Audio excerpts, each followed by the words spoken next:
नमस्कार दोस्तों, आपका स्वागत है हमारे YouTube चैनल यूपीएससी स्टूडेंट में। आज हम कहानी की श्रृंखला में हम पढ़ रहे हैं कहानी एक दुनिया समानांतर से। तो कहानियों की श्रृंखला में आज हमारी ये चौथी कहानी होगी। इसमें कहानी का नाम है बादलों के घेरे में। तो बादलों के घेरे कहानी का नाम है और इसके जो ऑथर हैं, राइटर हैं, वो हैं किसला सोबती। तो लेखिका हैं वो किसला सोबती जी हैं। तो हम कहानी को स्टार्ट करते हैं।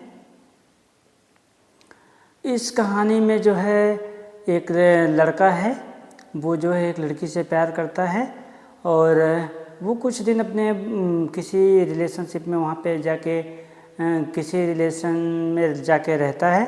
फिर उसे टीबी की बीमारी हो जाती है। फिर उसके बाद वो कहानी उसी पे डिपेंड है। यह एक प्रेम कहानी है। तो आप लोग इस पे जो है वीडियो को पूरा देख सकते हैं और कहानी अच्छा लगेगा तो चैनल को सब्सक्राइब कर लीजिए, वीडियो को लाइक करिएगा। यूपीएससी की तैयारी कर रहे हैं तो आप पूरा वीडियो देखिएगा, तभी आपको समझ में आएगा। वीडियो आपका पार्ट 1 और पार्ट 2 दो में आएगा, क्योंकि ये चैप्टर है लंबा। तो 2 पार्ट में कहानी आएगा पूरा। तो आप लोग वीडियो में बने रहिए। तो कहानी को स्टार्ट करते हैं। चलिए कहानी स्टार्ट करते हैं। तो इस प्रकार इसमें लिखा हुआ है, भुवाली की इस छोटी सी कॉटेज में लेटा लेटा मैं सामने के पहाड़ देखता हूँ। पानी भरे सूखे सूखे बादलों के घेरे देखता हूँ। बिना आँखों में भटक भटक जाती धुंध के निष्फल प्रयास देखता हूँ। बादलों के घेरे मतलब जो लोग बादलों में चले जाते हैं, अकस्मात खो जाते हैं, उन्हीं के बारे में। जैसे जब कोई किसी की डेथ हो जाती है तो उस टाइप की कहानी है। और फिर लेटे लेटे अपने तन का पतझड़ देखता हूँ। सामने पहाड़ के सूखे हरियाले में रामगढ़ जाती हुई पगडंडी मेरी बाँह पर उभरी लंबी नस की तरह चमकती टकराती है। क्योंकि गांव में आप पगडंडी देखेंगे, बगल बगल में घास जैसे जम जाती है, घास उग जाती है और बीच में पगडंडी पे बिल्कुल पतला सा, जैसे लोग आते जाते हैं वो थोड़ा सा चिकना रहता है, नस जैसी। पहाड़ी हवाएं मेरी उखड़ी उखड़ी सांस की तरह कभी तेज कभी हौले इस खिड़की से टकराती हैं। पलंग पर बिछी चादर और ऊपर पड़े कंबल से लिपटी मेरी देह चूने की सी कच्ची तह की तरह घुल जाती है और बरसों के ताने बाने से मैं बुनी मेरे प्राणों की धड़कनें हर क्षण बंद हो जाने के डर से चुभ जाती हैं। मैं लेटा रहता हूँ और सुबह हो जाती है, मैं लेटा रहता हूँ, शाम हो जाती है, मैं लेटा रहता हूँ, रात झुक जाती है। दरवाजे और खिड़कियाँ पर पड़े पर्दे मेरी तरह ही दिन रात सुबह शाम अकेले मौन भाव से लटके रहते हैं। कोई इन्हें भरे भरे हाथों से उठाकर कमरे की ओर बढ़ा नहीं आता। कोई इस देहरी पर अनायास मुस्कुराकर खड़ा नहीं हो जाता। रात सुबह शाम बारी बारी से मेरी सैया के पास से घिर घिर आते हैं और मैं अपनी इन फीकी आँखों से अंधेरे और उजाले को नहीं, लोहे के पलंग पर पड़े अपने आप को देखता हूँ। अपने छूटते छूटते तन को देखता हूँ और देखकर रह जाता हूँ। आज इस रह जाने के सिवा कुछ भी मेरे बस में नहीं रह गया। सब अलग जा पड़ा है। अपने कंधों से जुड़ी अपनी बाहों को देखता हूँ। मेरी बाहों में लगी वे भरी भरी बाहें कहाँ हैं? वह सुगंध भरे केस जो मेरे वक्ष पर बिछ जाते थे, कहाँ हैं? वे रस भरे अधर जो मेरे रस में भीग जाते थे। सब था मेरे पास, सब था, बस मैं आज सा नहीं था। जीने का संग था, सोने का संग था और उठने का संग था। मैं धुले धुले सिरहाने पर सिर डालकर सोता रहता और फिर हौले से चूम कर कहता, उठोगे नहीं, भोर हो गई है। अपने आप को कह रहा है वो। आंखें बंद किए किए ही हाथ उस मोह भरी देह को देख लेते और रात के बीते क्षणों को सूंघ लेने के लिए अपनी ओर झुका कर कहते, इतनी जल्दी क्यों उठती हो? हल्की सी हंसी और बाहें खुल जाती, आंखें खुल जाती और गृहस्थी पर सुबह हो आती। फूलों की महक में नाश्ता लगता। धुले ताजे कपड़ों में लिपटकर गृहस्थी की मालकिन अधिकार भरे संयम से सामने बैठ रात के सपने साकार कर देती। प्याले में दूध उड़ेलती उन अंगुलियों को देखता, क्या मेरे बालों को सहला सहलाकर से हिरा देने वाला स्पर्श इन्हीं की पकड़ में है। आंचल को थामे आगे की ओर उठ और कपड़ा जैसे उन दोनों ओर की मिठास को संभालने को सतर्क रहता। क्षण भर को लगता, क्या गहरे में जो मेरा अपना है या उसके ऊपर का आवरण है, या जो केवल मेरा है वह इससे परे, इससे नीचे कहीं और है। एक शिथिल मगर बहती बहती चाह विभोर कर जाती। मैं होता, मुझसे लगी एक और देह होती, उसमें मिठास होती जो रात में लहरा लहरा जा। और एक रात भुआली के इस क्षयग्रस्त अंधियारे में आती कंबल के नीचे पड़ा पड़ा मैं दवा की शीशियाँ देखता हूँ और उन पर लिखे विज्ञापन देखता हूँ। घूंट भर कर जब इन्हें पीता हूँ तो सोचता हूँ, तन के रस रीत जाने पर हाड़ मांस सब काट हो जाते हैं। मिट्टी नहीं कहता है, क्योंकि मिट्टी हो जाने से तो मिट्टी से फिर रस उभरता है। अभी तो मुझे मिट्टी होना है।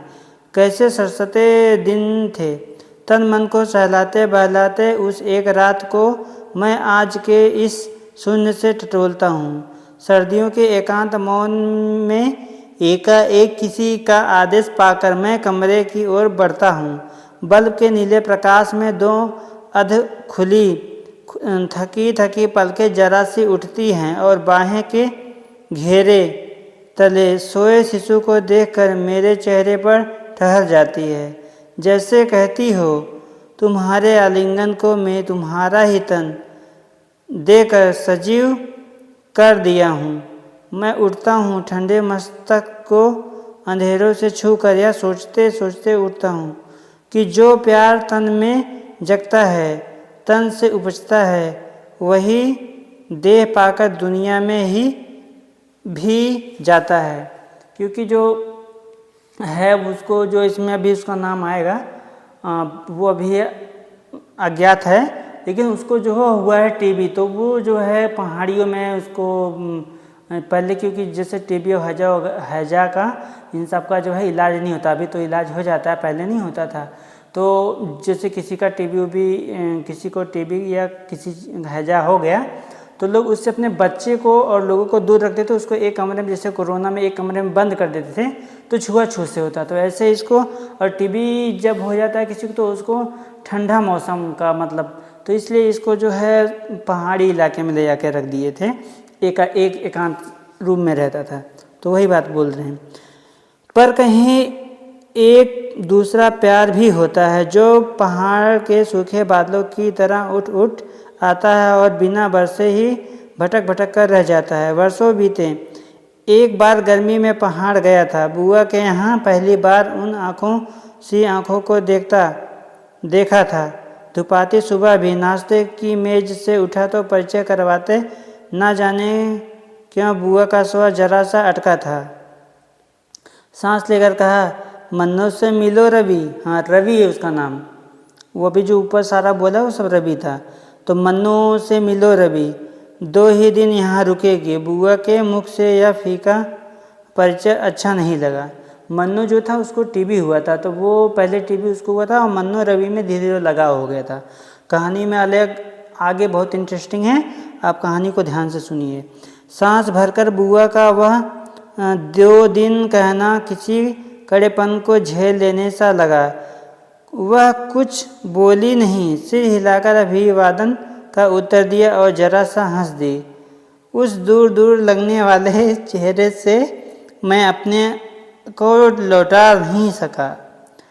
उस पतले किंतु भरे भरे मुख पर कसकर बंधे घुंघराले बालों को देखकर मन में कुछ ऐसा सा हो आया कि किसी ने गहरे उलझाने गहरे उल्हाने की सज़ा अपने को दे डाली है। मेरे आँख भर आए, मेरे गला भर आया। तो मुझे ये कहानी बहुत ज़्यादा दर्दनाक कहानी है, बहुत ही इंटरेस्टिंग और बहुत ही प्यार है इसमें।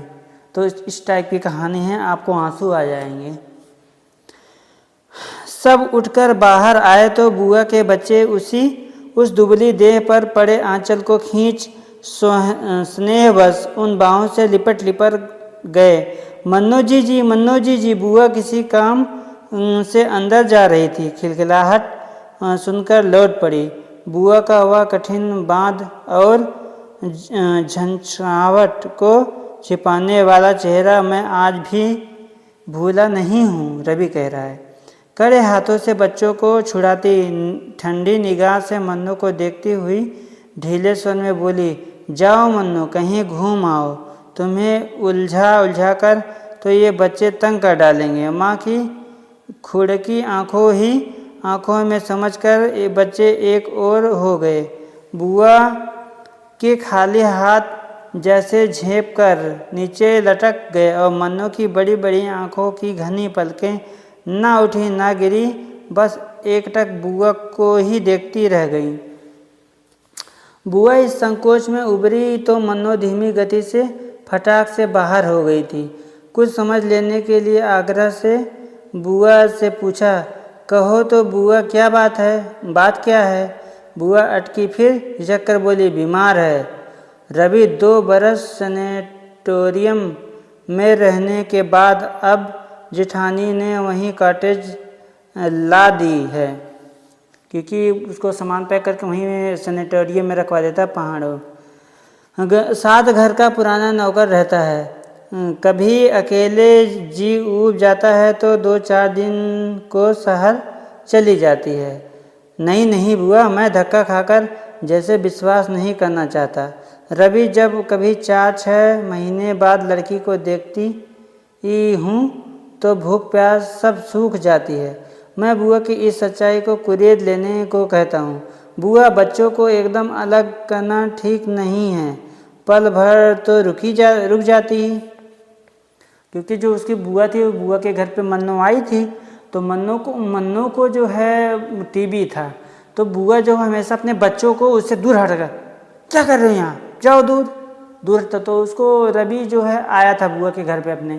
तो उसको जब मन्नू के साथ ऐसा होता था तो वो बुरा मानता था कि मन्नू के साथ में ऐसा नहीं होना चाहिए, बुआ ऐसा क्यों कर रही हैं। तो वही बात, तो बुआ ने इस बड़े बहुत कड़ी निगाह से देखा, जैसे कहना चाहती हूँ तुम यह सब नहीं समझोगे, और अंदर चली गई।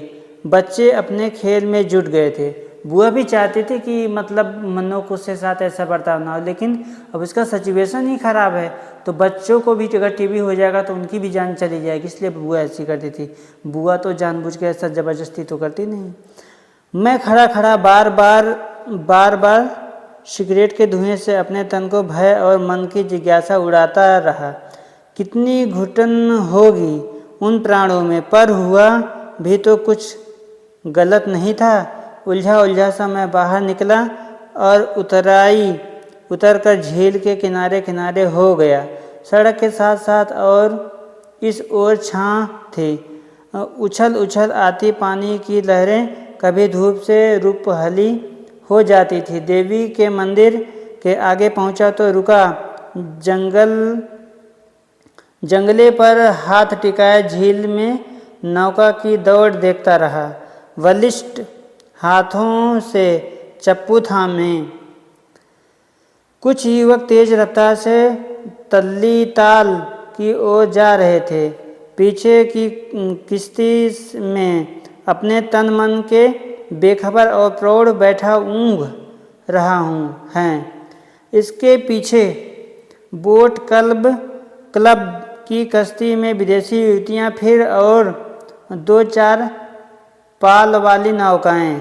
एकाएक कश्ती में नहीं, जैसे पानी की नीची सतह पर वही पीला चेहरा देखता हूँ। वही बड़ी बड़ी आंखें, वही दुबली पतली बाहें, वही बुआ के घर आने वाली मन्नू।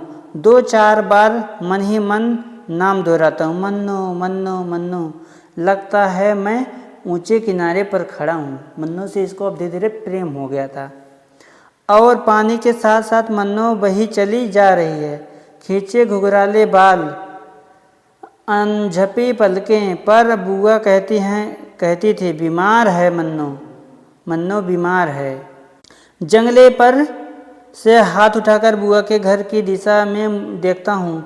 चीना की चोटी अपने पहाड़ी संयम से सिर उठाए सदा की तरह सीधी खड़ी है। एक ढलती सी पथरीली ढलान को उसने जैसे हाथ से थाम रखा है और मैं नीचे इस सड़क पर खड़े खड़े सोचता हूँ कि सब कुछ रोज जैसा है, केवल मन से उभरे उभरे आती वे दो आंखें नई हैं और उन दो आँखों के पीछे की बीमारी जैसे कोई छू नहीं सकता, कोई उबार नहीं सकता। घर पहुंचा तो बुआ बच्चों को लेकर कहीं बाहर चली गई थी। कुछ देर ड्राइंग रूम में बैठा बैठा बुआ के सुघड़ हाथों द्वारा की गई सजावट को देखता रहा। कीमती फूलदानों में लगाई गई पहाड़ी झाड़ियाँ सुंदर लगती थी।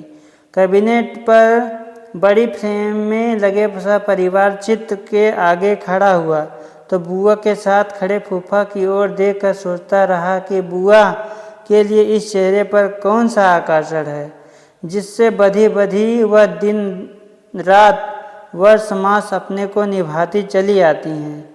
पर नहीं, बुआ के ही घर में होकर यह सोचना मन के सील से परे है। झिझक कर ड्राइंग रूम से निकलता हूँ और अपने कमरे की सीढ़ियाँ चढ़ जाता हूँ। सिगरेट जलाकर झील के दक्षिणी किनारे पर खुलती खिड़की के बाहर देखने लगता हूँ। हरे पहाड़ों के छोटे बड़े आकारों में टीन की लाल लाल छतें और बीच बीच में मटियाली पगडंडियाँ। बुआ खाने तक लौट आएंगी और मन्नू भी तो देर तक बैठा बैठा किसी पुराने अखबार के पन्ने पलटता रहा। बुआ लौटी नहीं। घड़ी की टन टन के साथ नौकर ने खाने के लिए अनुरोध किया। खाना लगेगा साहिब। बुआ कब तक लौटेंगी? खाने को तो मना कर गई हैं। कथन के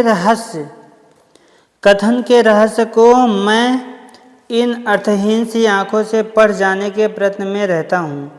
और जो मेहमान हैं? नौकर तत्परता से झुककर बोला, आपके साथ नहीं साहिब, वह अलग से ऊपर खाएंगी। मैं एक लंबी सांस भरकर जले सिगरेट के टुकड़े को पैर के नीचे कुचल देता हूँ। शायद साथ खाने के डर से छुटकारा पाने पर या शायद साथ न खा सके की विवशता पर उस दिन खाने की मेज पर अकेले खाना खाते खाते क्या सोचता रहा था आज तो याद नहीं है। बस इतना सा याद है, कांटे झुर्री से उलझता बार बार मैं बाहर की ओर देखता था। मीठा कौर मुंह में लेते ही घोड़े की टाप सुनाई दी। ठिठक कर सुना, सलाम साहिब। धीमी मगर सीधी आवाज़। 2 घंटे तक पहुंच सकोगे ना? जी हुजूर। सीढ़ियां पर आहट हुई और शायद अपने कमरे तक पहुंचकर ख़त्म हो गई। खाने के बर्तन उठ गए, मैं उठा नहीं। दोबारा काफ़ी पी लेने के बाद भी वहीं बैठा रहा। एकाएक मन में आया कि किसी के छोटे से परिचय से मन में इतनी दुविधा उपजा लेना कम छोटी दुर्बलता नहीं है। आखिर किसी से मिल ही लिया हूँ तो उसके लिए ऐसा क्यों हुआ जा रहा है। घंटे भर बाद मैं किसी के पैरों चली सीढ़ियों पर ऊपर चढ़ जा रहा था। खुले द्वार पर पर्दा पड़ा था। हौले से थाप दी, चले आइए। पर्दा उठाकर देहरी पर पांव रखा। हाथ में कश्मीरी शाल लिए मन्नू सूटकेस के पास खड़ी थी। देखकर चौंकी नहीं, सहज स्वर में कहा, आइए। फिर सोफे पर फैले कपड़े उठाकर कहा, बैठिए। बैठते बैठते सोचा, बुआ के घर भर में सबसे अधिक सजा और साफ कमरा यही है। नया नया फर्नीचर, कीमती पर्दे और इन सब में हल्के पीले कपड़ों में लिपटी मन्नू अच्छा लगा। बात करने को कुछ भी ना पाकर बोला, आप लंच तो जी मैं कर चुकी हूँ। और भरपूर मेरी ओर देखती रही।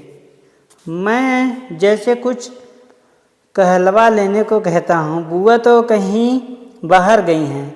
सिर हिलाकर मन्नो साल की तरह तह लगाती है और सूटकेस में रखते रखते कहती है, शाम से पहले ही नीचे उतर जाऊंगी। बुआ से कहिएगा एक ही दिन को आई थी, बुआ तो आती ही होंगी। इसका उत्तर न शब्दों में आया न चेहरे पर से। कहते कहते एक बार रुका, फिर न जाने कैसे आग्रह से कहा, एक दिन और नहीं रुक सकेंगी? वह कुछ बोली नहीं, बंद करते सूटकेस पर झुकी रही। फिर पल भर बाद जैसे स्नेह भरे हाथों से अपने बालों को छुआ और हंसकर कहा, क्या करूंगी यहाँ रहकर? भुवाली के इतने बड़े गांव के बाद यह छोटा सा शहर मन को नहीं भाता। नहीं, वह छोटी सी खिलखिलाहट व कड़वाहट से परे का व्यंग्य आज इतने वर्षों बाद भी मैं वैसे ही, बिल्कुल वैसे ही सुन रहा हूँ। वही शब्द है, वही हंसी, वही पीली सी सूरत। हम संग संग नीचे उतरे थे। मेरी बाह पर मन्नो का कोट था और माली ने झुककर सलाम किया और अतिथि से इनाम पाया। साइस ने घोड़े को थपथपाया, हजूर चढ़ेंगी? उड़ती उड़ती नज़र उन आँखों की बाह पर लटके कोट पर अटकी। पैदल आऊँगी, घोड़ा आगे आगे लिए चलो। चाहा कि घोड़े पर चढ़ जाने के लिए अनुरोध करूं, पर कह नहीं पाया। फाटक से बाहर होते होते वह पल भर को पीछे मुड़ी, जैसे छोड़ने के पहले घर को देखती हो। फिर एकाएक अपने को संभाल कर नीचे उतर गई। राह में कोई भी नहीं, कुछ बोला नहीं। टैक्सी खड़ी थी, सामान लगा। ड्राइवर ने उन कठिन छड़ों को मानो भांप कर कहा, कुछ देर है साहिब। मन्नो ने इस बार कहीं देखा नहीं। कोट लेने के लिए मेरी ओर हाथ बढ़ा दिया। कार में बैठी तो कुली ने तत्परता से पीछे से कंबल निकाला और घुटनों पर डालते हुए कहा, कुछ और मेम साहिब? घुघराली छाह ढीली सी होकर सीट के साथ जा टिकी।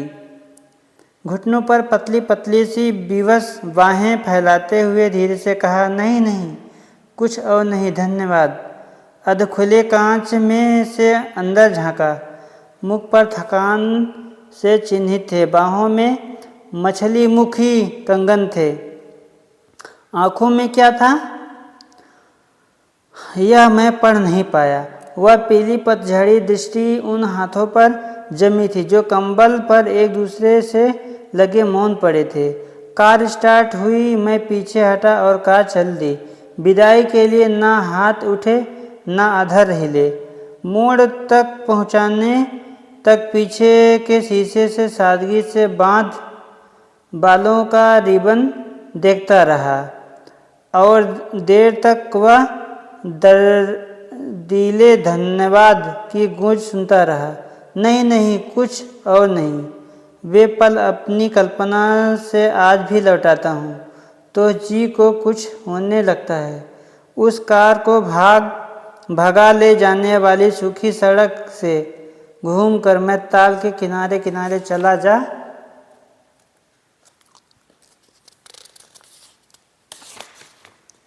रहा हूँ। अपने को समझाने बुझाने पर भी वह चेहरा, वह बीमारी मन से मन उतरती, रुक रुक कर थक कर, जैसे मैं उस दिन घर की चढ़ाई चढ़ रहा था। उसे याद कर आज भी निढाल हो जाता हूँ। घर पहुँचा। बरामदे में से कुली फर्नीचर निकाल रहे थे।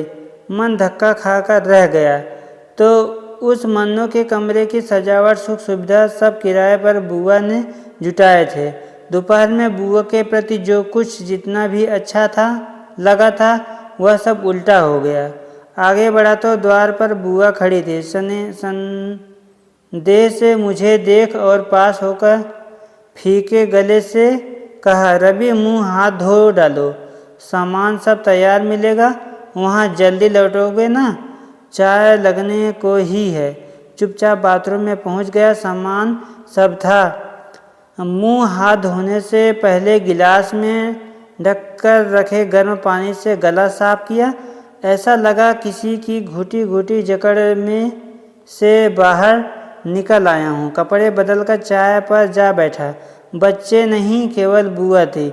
बुआ ने चाय उड़ेली और प्याला आगे कर दिया। बुआ ने जैसे सुना नहीं। बुआ बुआ। पल भर के लिए अपने को ही कुछ ऐसा लगा कि किसी और को पुकारने के लिए बुआ को पुकार रहा हूँ। बुआ ने विवश हो आंखें ऊपर उठाई। समझ गया कि बुआ चाहती हैं कुछ कहूँ नहीं, पर मैं रुका नहीं। बुआ 2 दिन की मेहमान तो एक ही दिन में चली गई।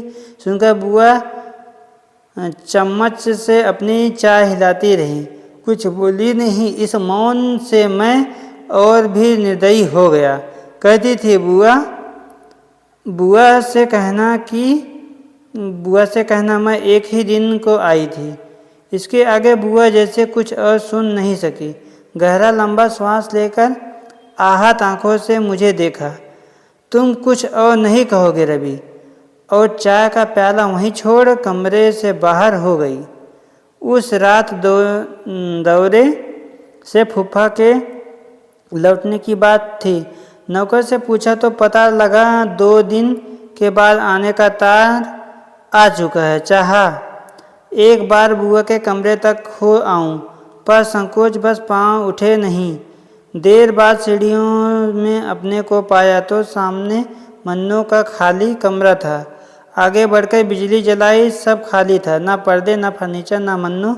एकाएक अंगीठी में लगी लकड़ियों को देख मन में आया, आज वह यहाँ रहती तो रात देर गए इसके पास यहीं बैठी रहती और मैं शायद इसी तरह जैसे अब यहाँ आया हूँ उसके पास आता। उसके यह सब मैं क्या सोच रहा हूँ, क्यों सोच रहा हूँ?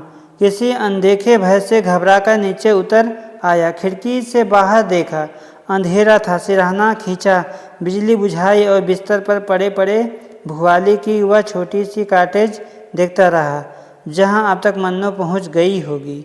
रवि, मैं चौंका नहीं। यह बुआ का स्वर था। बुआ अंधेरे में ही पास आ बैठी और हौले हौले सिर हिलाती रही। बुआ का हाथ पल भर को थमा, फिर कुछ झुककर मेरे माथे तक आ गया। रूधे स्वर में कहा, रवि तुम्हें नहीं, उस लड़की को दुलारती हूँ। अब यह हाथ उस तक नहीं पहुँचता। मैं बुआ का नहीं, मन्नू का हाथ पकड़ लेता हूँ। बुआ देर तक कुछ नहीं बोली, फिर जैसे कुछ समझते हुए अपने को कड़ा कर कहा, रवि उसके लिए कुछ मत सोचो, उसे अब रहना नहीं है। मैं बुआ के स्पर्श तले सिरहकर कहता हूँ, बुआ मुझे ही कौन रहना है? आज वर्षों बाद भावली में पड़े पड़े मैं असंख्य बार सोचता हूँ कि उस रात मैं अपने लिए यह क्यों कह गया था। वे अभिशाप के बोल जो दिन रात मेरे इस तन मन पर से सच्चे उतरे जा रहे हैं, सुनकर बुआ को कैसा लगा नहीं जानता। वे हाथ खींचकर उठी, रोशनी की और पूरी आंखों से मुझे देखकर अविश्वास और भर्त्सना से कहा, पागल हो गए हो रवि? उसके साथ अपनी बात जोड़ते हो जिसके लिए कोई राह नहीं रह गई है, कोई और राह नहीं रह गई है। फिर कुर्सी पर बैठते बैठते कहा, रवि तुम तो उसे सुबह शाम तक ही देख पाए हो। मैं वर्षों से उसे देखती आई हूँ और आज पत्थर से निठुर हो गई हूँ। उसे अपना बच्चा ही करके मानती रही हूँ। यह नहीं कहूँगी अपने बच्चों की तरह तो अपने बच्चों के सिवाय और किसे रखा जा सकता है, पर जो कुछ जितना भी था वह प्यार व देखभाल सब व्यर्थ हो गए हैं। कभी छुट्टी के दिन उसकी बोर्डिंग से आने की राह ताकती थी। अब उसके आने से पहले उसके जाने का क्षण मनाती हूँ और डर कर बच्चों के लिए घर से बाहर निकल जाती हूँ। बुआ के बोल कठिन हो आए। रवि, जिसे बचपन में मुँह बस कभी डराना नहीं चाहती थी, आज उसी से डरने लगी हूँ। उसकी बीमारी से डरने लगी हूँ। फिर स्वर बदलकर कहा, तुम्हारा ऐसा जीवट मुझमें नहीं कि कहूँ डरती नहीं हूँ। बुआ ने यह कहकर जैसे मुझे टटोला और मैं बिना हिले डुले चुपचाप लेटा रहा। बुआ असमंजस में देर तक मुझे देखती रही, फिर जाने को उठी और रुक गई। इस बार स्वर में आग्रह नहीं, चेतावनी थी। रवि, कुछ हाथ नहीं लगेगा। जिसके लिए सब राह रुकी हों उसके लिए भटको नहीं। पर उस दिन बुआ की बातें मैं समझा नहीं, चाहने पर भी नहीं। अगली सुबह चाह कि घूम घूम कर दिन बिता दूं। घोड़ा दौड़ाता लड़िया कोड़ा पहुंचा और उन्हीं पैरों लौट आया। घर की ओर मुंह करते करते न जाने क्यों मन को कुछ ऐसा लगा कि मुझे घर नहीं कहीं और पहुंचना है। चढ़ाई के मोड़ पर कुछ देर खड़ा खड़ा सोचता रहा और जब ढलती दोपहरी में तल्ली ताल की उतरा तो मन के आगे सब साफ था। मुझे भुवाली जाना था। बस से उतरा। अड्डे पर रामगढ़ के लाल लाल सेबों के ढेर देखकर यह नहीं लगा कि यह भुवाली है। बस में सोचता आया था कि वह घुटन होगी, पर चिड़ के ऊंचे ऊंचे पेड़ों से लहराती हवाएं बह बह आती थी। छां ऊपर उड़ती है, धूप नीचे उतरती है और भुवाली मन को अच्छी लगती है, तन को अच्छी लगती है। चौराहे से होकर पोस्ट ऑफिस पहुंचा, कॉटेज का पता लगा लिया और छोटे से पहाड़ी बाजार में होता हुआ पाइंस की ओर हो लिया। खुली चौड़ी सड़क के मोड़ से अच्छी सी पतली राह ऊपर जा रही थी। जंगल के नीचे देखा, अलग अलग खड़े पहाड़ों के बीच की जगह पर एक खुली चौड़ी घाटी बिछी थी। तिरछे सीधे छोटे छोटे खेत किसी के घुटने पर रखे कसीदे के पेड़ कपड़े की तरह धरती पर फैले थे। दूर सामने दक्षिण की ओर पानी का ताल धूप में चांदी के थाल की तरह चमकता था।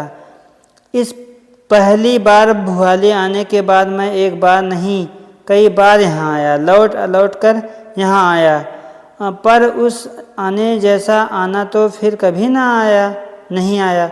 मैं चलता हूँ, कुछ और सोचता नहीं हूँ।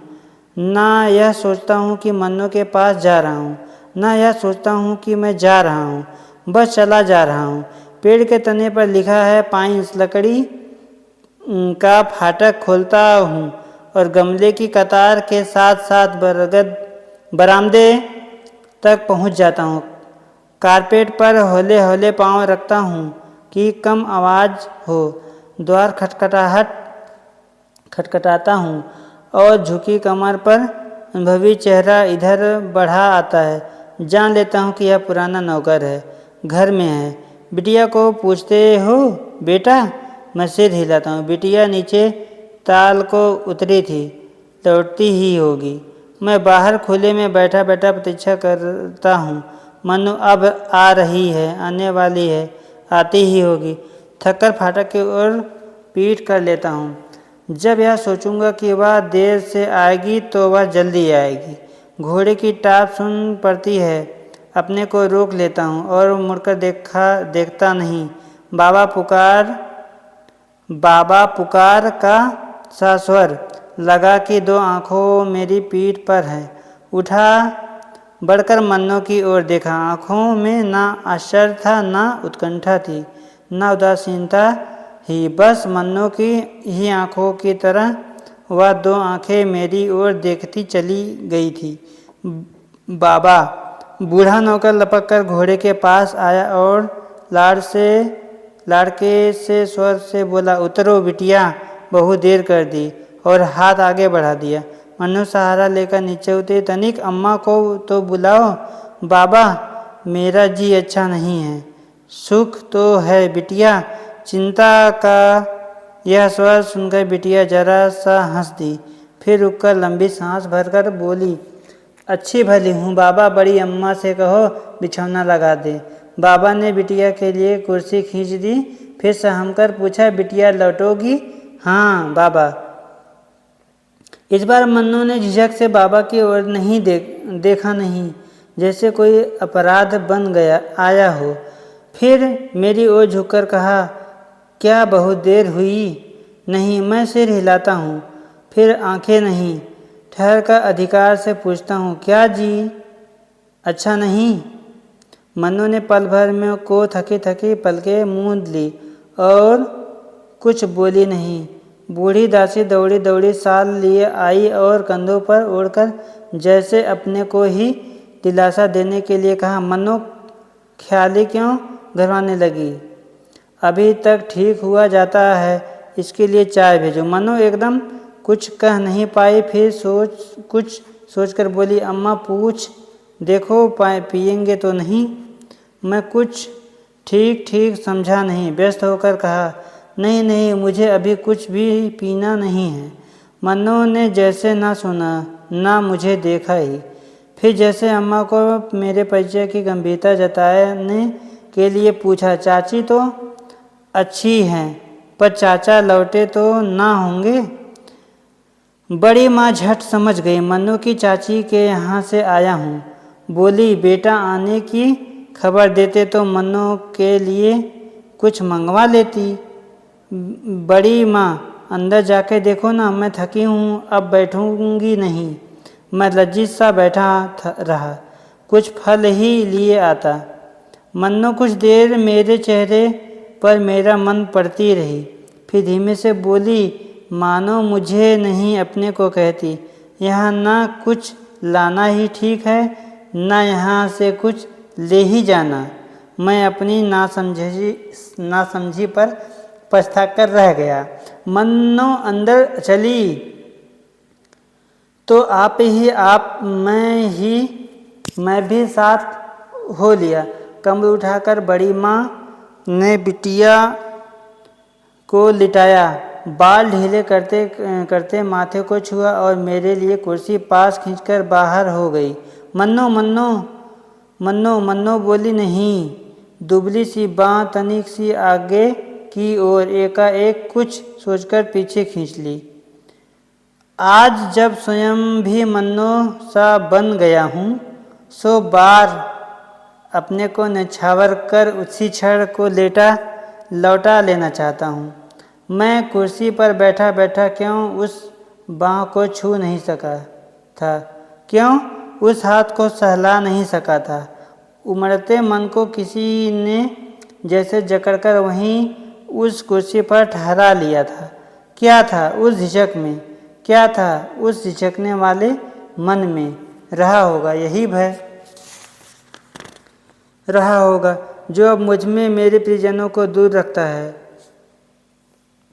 उस रात जब जाने को उठा था तो आँखों का मुंह पीछे बांधता था, मन का भय आगे खींचता था, और जब जल्दी जल्दी चलकर डाक बंगले में पहुंच गया तो लगा कि मुक्त हो गया हूँ, छड़ छड़ जकड़ते बंधन से मुक्त हो गया हूँ।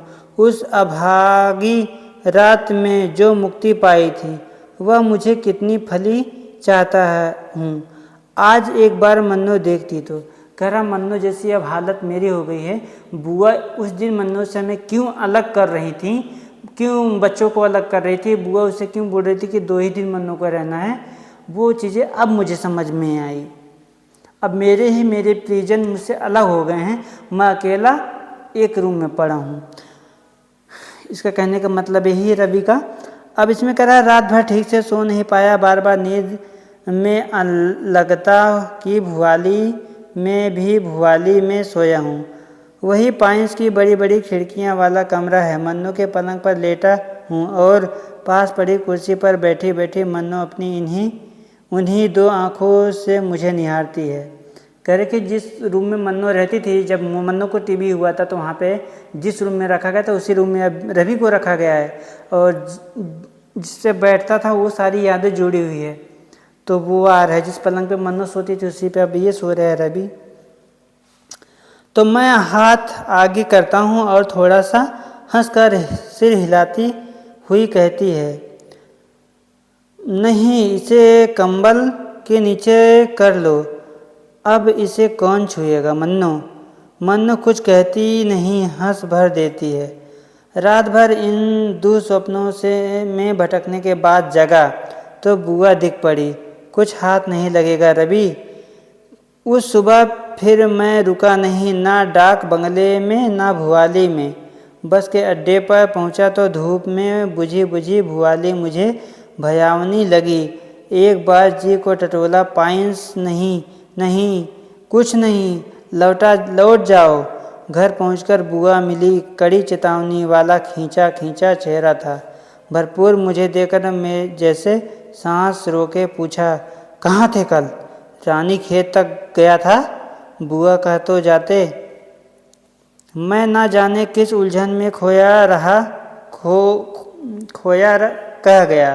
कहने को बुआ था क्या। दोपहर में फूफा मिले, कल लौटे थे और सदा ही की तरह गंभीर थे। खाना खाते उन्हें देखता था। एकाएक उन्हें प्लेट पर से आंसू उठाकर बुआ की ओर देखते हुए देखा तो सचमुच मैं जान गया कि फूफा के भाई अवश्य मन्नो के पिता होंगे।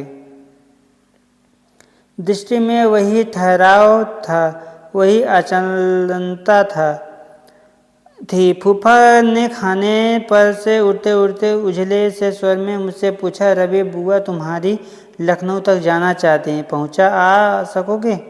जी सकूँगा। मैं बुआ और बच्चे नैनी से उतर रहे थे। मैं पीछे की सीट पर बैठा बैठा विदा हो जाने की आत्मिकता को सिगरेट के धुएं में भूल जाने का प्रयत्न करता हूँ। चौड़े मोड़ से बस नीचे की ओर मुड़ी। खिड़की से बाहर देखा तो पहाड़ की हरियाली में वही कलवाली भुआली की सफ़ेदी दिख रही थी। काठ गोदाम से लखनऊ। एक रात बुआ के ससुराल रुककर बुआ से विदा लेने गया तो बुआ ने पूछा, कहाँ जाने की सोच रहे हो रवि? कुछ दिन यहीं रुको। नहीं बुआ इस नहीं को एकाएक स्वीकार नहीं कर सकी। पास बिठाकर कुछ देर देखती रही, फिर स्नेह से कहा, फिर जाओगे कहाँ? कुछ पता नहीं। बुआ कुछ कहना चाहती थी पर कह नहीं पा रही थी। कुछ रुकते रुकते कहा, रवि, तुम्हारे फूफा तो तुम्हें वापस नैनी लौटने को कहते थे। नहीं बुआ, अब तो दक्षिण जाऊंगा पिताजी के पास। बुआ को जैसे विश्वास नहीं हुआ। कुछ याद सी करती बोली, रवि, इस बार तुम्हें वहाँ अच्छा नहीं लगा। ऐसा नहीं बुआ चाहती थी मुझसे कुछ पूछे। मैं चाहता था बुआ से कुछ कहूँ पर किसी से भी शब्द जुड़े नहीं। स्टेशन पर जाने लगा तो बुआ के पाँव छुए। मेरे आँख भर आए हैं। कहानी बहुत ही दर्द भरी है। बुआ बहुत बड़ी नहीं है, मुझसे पिताजी की सबसे छोटी मौसेरी बहन होती हैं। पर दिल में कुछ ऐसा सा लगा कि बुआ का आशीर्वाद चाहता हूँ। बुआ हैरान हुई, फिर हंसकर बोली, रवि, तुमने पाँव छुए हैं तो आशीर्वाद जरूर दूंगी। बहुत सुंदर बहू पाओ। मैं न हंसा न लजाया। बुआ चुप सी रह गई। जिस नटखट भाव से वह कुछ कह गई थी उसे मानो अनदेखे संकोच से घेर लिया। टिकट लिया, कुली के पास सामान छोड़ प्लेटफार्म पर घूमने लगा। आमने सामने कोई गाड़ी नहीं थी। लाइनों पर बिछे खालीपन से उलझे मन को एकाएक खोल दिया। जो कुछ भी सोच रहा था सोचता चला गया। मन ना भुआली पर अटका, ना पाइंस पर, ना मन्नों पर। पिछला सब बीत गया। लगा बुआ का आशीर्वाद कल्पना के मुखर आया। घर होगा, घर की रानी होगी, मैं हूँगा। बुआ का आशीर्वाद झूठ नहीं निकला, सच में ही मेरा घर बना। सुंदर घरनी आई। और उसे मैं ही ब्याह कर लाया। पर उस दिन जहाँ का टिकट ले आया था वहाँ की गाड़ी मुझे खींचकर प्लेटफार्म पर ले जा नहीं सकी। गाड़ी आ लगी, कुली सामान लगाता है और मैं बाहर खड़े खड़े देखता हूँ मुसाफिर, कुली, सामान, बच्चे, बूढ़े। साहिब, गाड़ी छूटने में 10 मिनट है। मैं अपनी घड़ी देखता हूँ और सिर हिला देता हूँ कि मैं जानता हूँ। कुली एक बार फिर अंदर जाकर असबाब ऊपर नीचे करता है और सफ़ा ठीक करते हुए बाहर निकलकर कहता है, हरी बत्ती हो गई है। साहिब, बत्ती की ओर देखता हूँ और देखता हूँ, चला जाता हूँ। वही कद है, वही दुबली पतली देह, वही धुला धुला सा चेहरा। वही आवेश से कहता हूँ, कुली, सामान उतार लो साहिब। अब हम इसके आगे कल पढ़ेंगे। तो आप लोग को अगर कहानी अच्छी लग रही हो तो कहानी को दूसरा पार्ट जल्दी आ जाएगा कल। धन्यवाद।